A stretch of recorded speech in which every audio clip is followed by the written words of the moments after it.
If we both don't work, we don't have a paycheck every day. We were flooded out of our house. We were displaced. Luckily, we had our family. Welcome to our channel, Life with Louie. We moved to Querétaro, Mexico from Houston, Texas in 2021 and have lived here ever since. Join us on our journey. Hi, I'm Roddy. Hi, I'm Landy. And this is our son, Louie. I was a teacher back in Texas for over 20 years, and that also included some time in Shanghai where I taught English, and I met Landy. And from there, we started on our journey. My name is Landy. I'm from Shanghai, China. I've been living there for over 30 years, and I met Roddy. We got married. We moved back to Texas in 2015, and we lived in Texas for 5 years, and now we're in Mexico. Now you may ask, how did we end up here in Mexico? And actually that started with a very important conversation that changed our lives. That was 2015, when we just moved back from Shanghai. We lived in Houston. That time I didn't have a job. So every day I did have lots of time to think about the life. What should I do there? Should I look for a stable job or do something else? And one day I asked Rod, could you show us the best neighborhood here in Houston? Because I like real estate. I want to see what's going on in Houston. So we went to the most wealthy neighborhood. It's called the River Oak. So those houses are big, huge, very nice neighborhood. And on the way back, we're passing by a flea market. So we walked around to check what's going on there. And I saw a vendor is selling the small and not looking so good tomatoes. For only $1, you can pick 15 tomatoes. And I saw some older or middle-aged ladies were there. They were choosing the ugly tomatoes. So on the way back, I started thinking, like, why some people here can be so wealthy? Are they lawyers, doctors, business people? And some people can be so poor. So that shocked my mind. That same night, I started looking for those information, why people can be so rich, why some people can be so poor. There are lots of information out there. And one video really brightened my eyes. It's called The Rich Dad and the Poor Dad. I liked the video a lot. Then it also shocked me a lot. I think I found out why. Then I shared this video to my husband, Rod. So I remember that night when Landy came to me and asked me to watch this video that she had found. And of course I was interested, especially after some of the conversations we had that same day.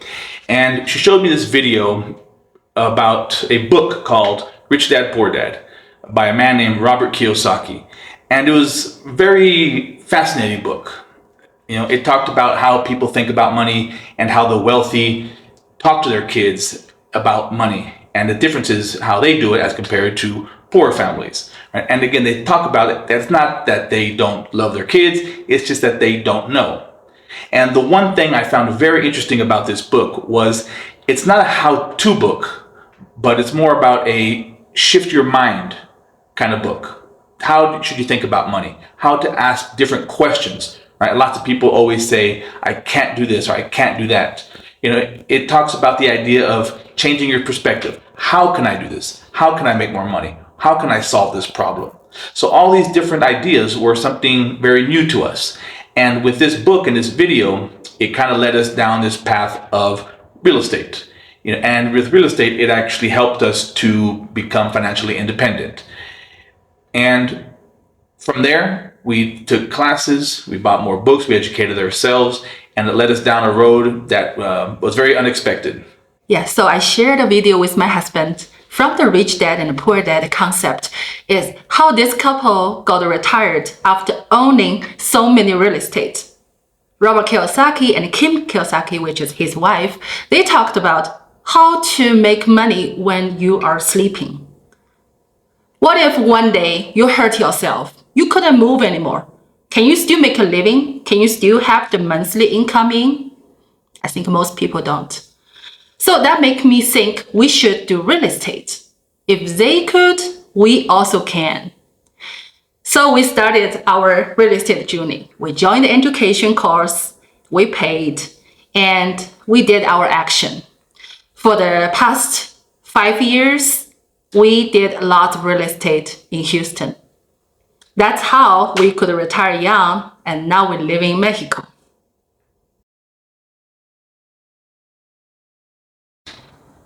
As Landy mentioned, in 2015, we began our real estate journey. We joined a real estate group that helped us to uncover our potential.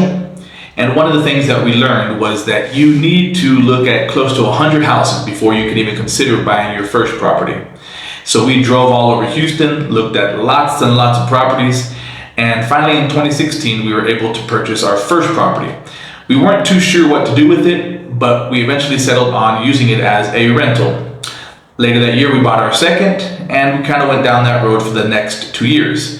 Then 2018 came, and that was one of the worst events in the history of Houston, which some people may remember. That was when Hurricane Harvey hit Texas. And we were actually one of the families affected by the hurricane. We were flooded out of our house. We were displaced. Luckily, we had our family, or my family, to go live with, and it kind of took us in. There were a lot of hardships, obviously, during that time, but we were able to take that moment and turn it into an opportunity for ourselves. When a lot of people could have, taken back and seen it as a negative, we were able to take that and turn it into a positive opportunity for ourselves. And from that, we were able to collect some money over the next few months through real estate techniques that we learned, and we were able to purchase many more properties over the next couple of years until 2020, and that was a whole new chapter in our lives. So 2019, I got pregnant and we found out we had a boy. 2020 in March, I delivered my first baby, our son, lovely Louis. And it was right around that same time. I'll always remember that the day he was born was the day that the school shut down for COVID. And COVID shut down the whole country. Yeah. I do remember hearing about it even during the whole pregnancy. And at the end of 2020, starting the new school year back in August, they were slowly starting to open up the schools and have the distance learning. And I went back and I was a trooper, just like I always was.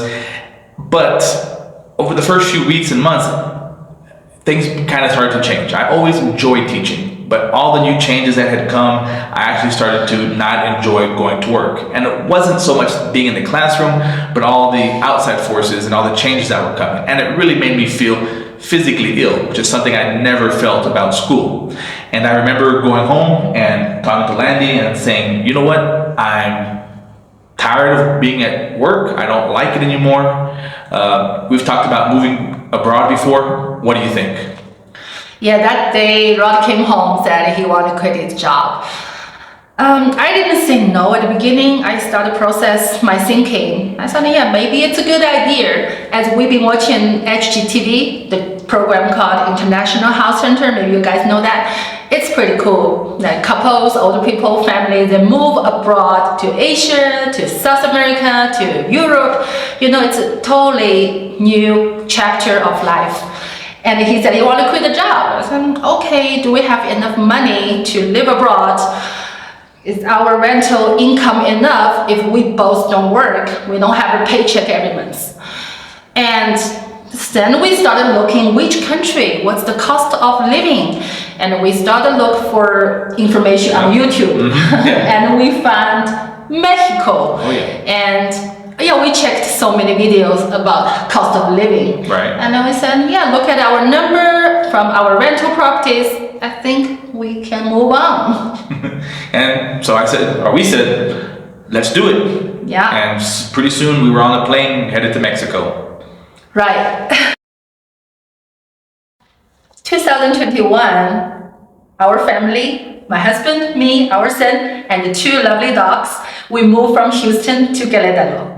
It's only 2 hours direct flight time, much shorter than we thought.